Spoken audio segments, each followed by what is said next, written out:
Hi అండి. నమస్తే. Welcome to our channel Gayatri simple kitchen. ఈరోజు మనం తయారు చేసుకునే రెసిపీ పెసరపప్పు, సగ్గుబియ్యం, బెల్లం పాయసం అండి. ఒకటికొకటి అంటకుండా, ముద్ద ముద్ద కాకుండా విడివిడిగా ఉడికి చాలా టేస్టీగా, సింపుల్గా తయారయ్యే రెసిపీ అండి ఇది. ఇది బాడీ హీట్ని తగ్గిస్తుంది, అలాగే కడుపులో చల్లగా ఉంటుంది. ఇది పెద్దవాళ్ళ నుంచి చిన్నపిల్లల దాకా చాలా ఇష్టపడి తింటారండి. చాలా టేస్టీగా ఉంటుంది. ముందుగా ఇది ఎలా తయారు చేసుకోవాలో చూద్దాం.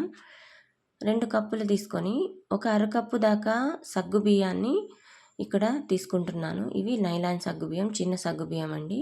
అలాగే అదే కప్పుతో ఫుల్ కప్పు పెసరపప్పుని కూడా తీసుకుంటున్నాను. ఈ రెండిటిని 2 సార్లు వాష్ చేసుకొని తీసుకుందాం. ఈ రెండింటిని వాష్ చేసుకున్నాక ఇందులోకే మునిగేంత వరకు వాటర్ని యాడ్ చేసుకొని 1 గంట పాటు వీటిని నానబెట్టుకొని పక్కన పెట్టుకుందాం. ఈ పెసరపప్పు, సగ్గుబియ్యం 1 గంట నానితే ఒక్క విజిల్కే ఉడికిపోతాయండి. ముందుగా స్టవ్ ఆన్ చేసుకొని కుక్కర్ పెట్టుకొని అందులోకి నానబెట్టి పెట్టుకున్న పెసరపప్పుని యాడ్ చేసుకుందాం. అలాగే నానబెట్టి పెట్టుకున్న ఈ సగ్గుబియ్యాన్ని కూడా యాడ్ చేసుకుందాం. ఇందులోకి పెసరపప్పు నానబెట్టుకున్న కప్పుతోటే 2 కప్పుల దాకా వాటర్ని యాడ్ చేసుకుందాం.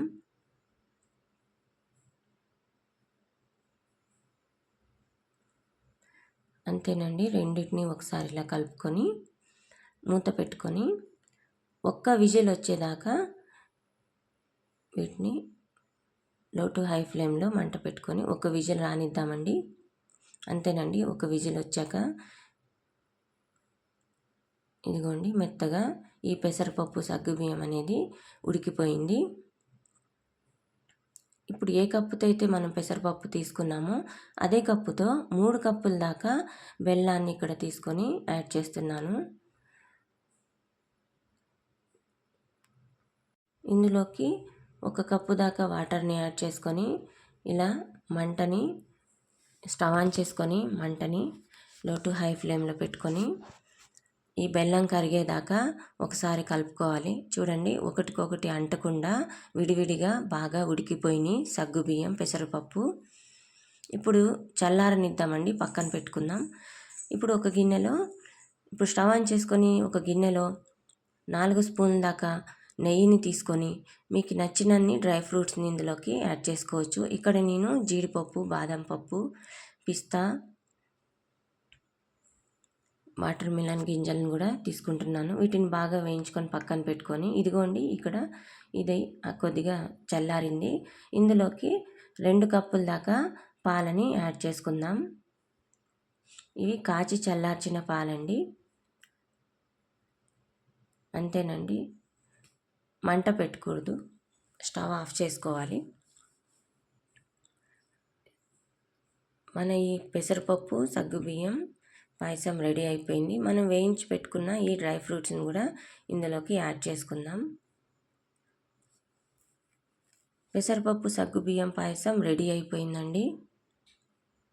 ఇక్కడ ఒక సర్వింగ్ బౌల్లోకి సర్వ్ చేసుకుందాం. అంతేనండి. ఎంతో టేస్టీగా, ఒంటికి బలంగా, అలాగే కడుపుకి చల్లగా ఉండే ఈ పెసరపప్పు, సగ్గుబియ్యం పాయసం రెడీ అయిపోయింది. కుక్కర్లో ఒక్క విజిల్తోనే ఇది రెడీ అయిపోతుందండి.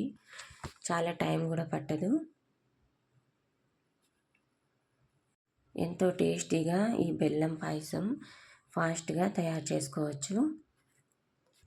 Thank you for watching my channel. Please like చేయండి, షేర్ చేయండి, సబ్స్క్రైబ్ చేసుకోండి. అలాగే మీ మంచి కమెంట్స్ కూడా పెట్టండి. Gayatri simple kitchen. Thank you for watching my channel.